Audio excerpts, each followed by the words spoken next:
Selamat pagi Pak Luki, perkenalkan nama saya Syusutri Vena Halim dari Prodi Teknik Informatika Angkatan 2021. Pada video kali ini saya akan menjelaskan sedikit tentang array dan bubble sort.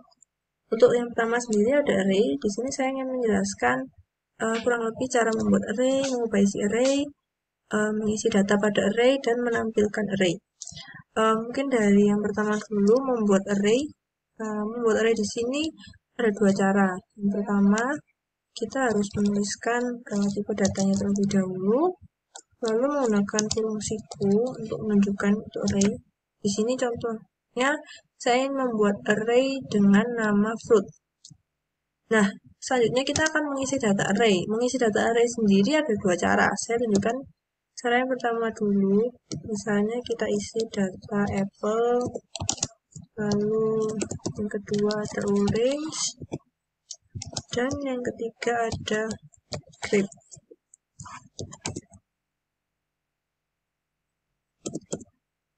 Nah, kita bisa mengisi array dengan cara seperti ini. Lalu, di sini kita ingin menampilkan array fruit yang ke indeks ke 0. Nah, di sini muncul apple karena indeks ke 0-nya apple. Nah, jika kita ingin menampilkan semuanya tidak bisa dengan cara ini. Nah, karena akan muncul alamat array sehingga kita perlu melakukan perulangan for. Nah,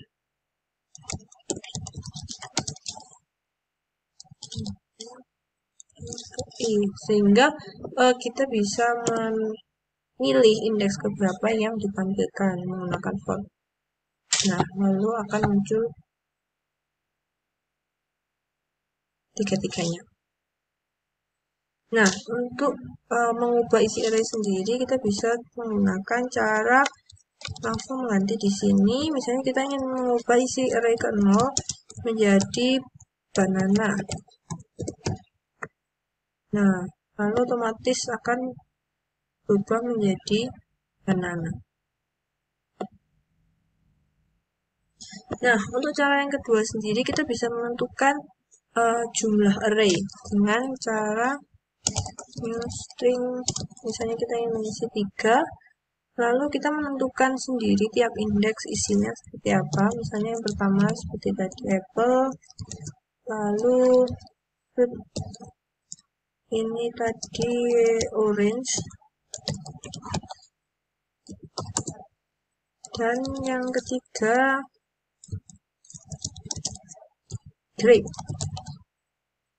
Nah, di sini juga sama cara mengaturnya. Nah,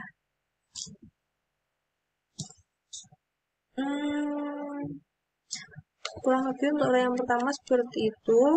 Lalu yang kedua di sini saya ingin menunjukkan cara membuat array 2 dimensi. Oke, saya ulang aja. Yang pertama sama, cuman menggunakan 2 dimensi.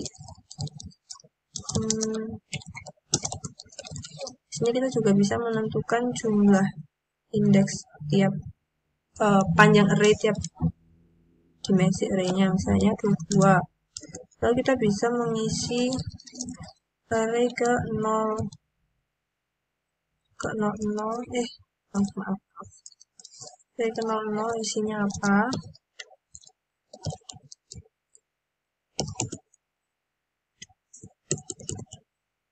Lalu array ke 0 1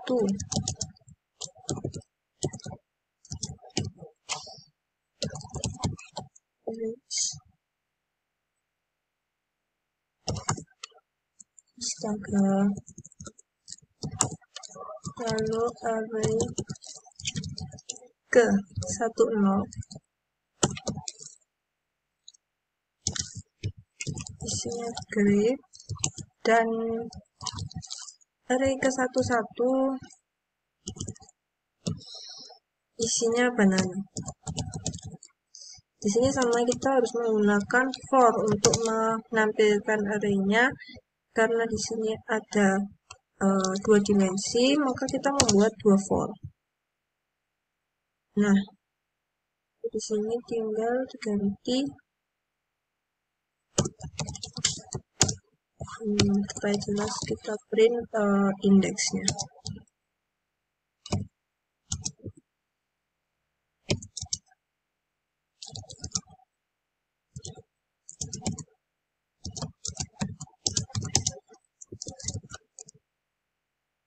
Plus 3i ke J.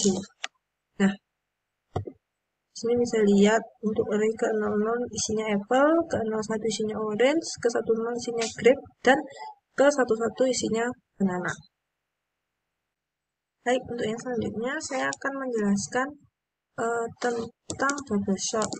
Bubble sort sendiri ini merupakan metode suatu fungsi ya untuk mengurutkan isi array.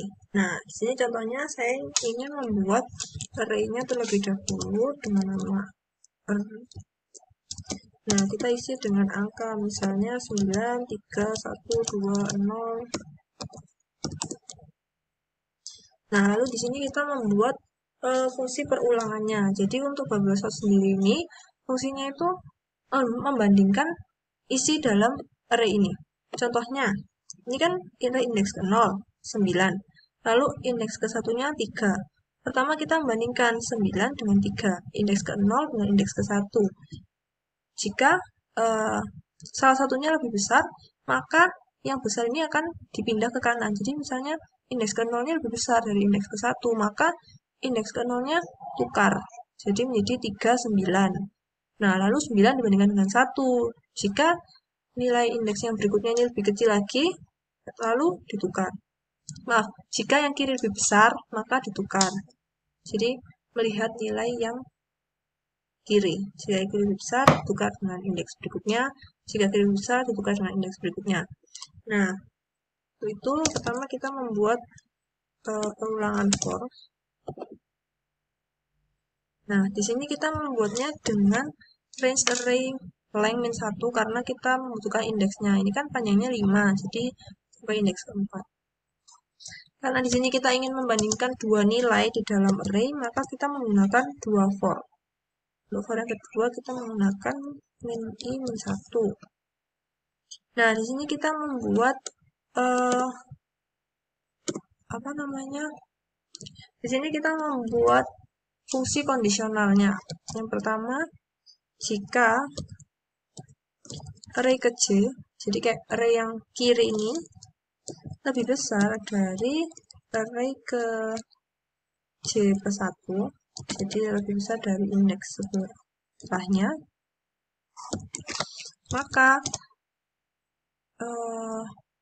angka yang besar ini dimasukkan ke dalam variabel temporary. Nah, lalu nilai dari array yang besar itu sendiri kita ubah menjadi array yang kecil karena kan ditukar. Jadi array ke J plus 1.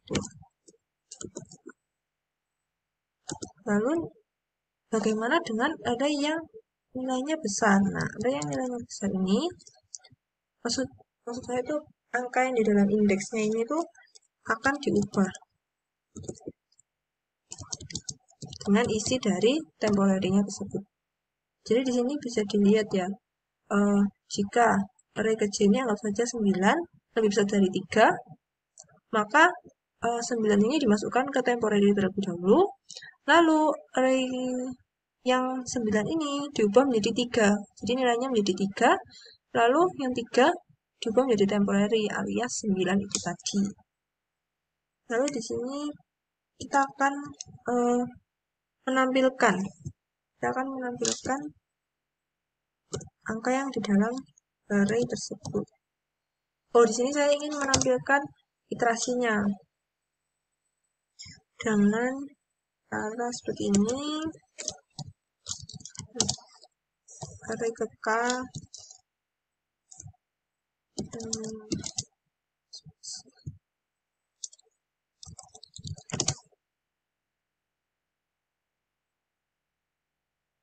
sebentar.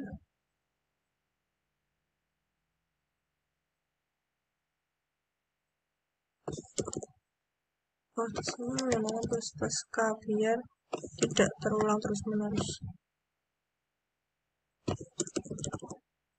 Oke. Maaf. Nah, di sini bisa kita lihat ya. Bentar, saya perjelas. Nah, untuk yang pertama itu kan 93120. Lalu membandingkan nilai 9 dengan 3. Sehingga karena 9 lebih besar, maka ditukar dengan 3 menjadi 39120. Lalu yang kedua kita membandingkan nilai 9 dengan 1. Nah, karena 9 lebih besar, maka 9-nya dipindah lagi menjadi 31920. Lalu 9 dibandingkan dengan 2. Karena lebih besar 9, lalu digeser lagi, ditukar lagi, dan 9 dengan 0 ditukar lagi. Nah, lalu yang kedua kita bandingkan lagi dari awal, 3 dengan 1. Karena lebih besar 3, maka ditukar dengan nilai 1. Nah, 3 dengan 2 lebih besar 3, ditukar lagi. Sehingga seperti ini, 3 dengan 0, lebih besar 3, ditukar lagi. Nah, kalau sama, tetap. Lalu, yang berikutnya di sini membandingkan lagi karena 1 2 sama, 2 dibandingkan dengan 0, nah ditukar sehingga 1 0 2 3 9. Nah, ini udah benar, udah sama semua, tidak lebih besar. Lalu yang terakhir 1 dengan 0 dibandingkan menjadi 0 1. Nah, di sini adalah nilai array yang sudah urut. Nilai yang sudah urut. Nah, mungkin sekian dari saya untuk penjelasan math coding, array, dan bubble sort. Mohon maaf jika agak sedikit ribet dan ada kesalahan, mohon maaf. Terima kasih.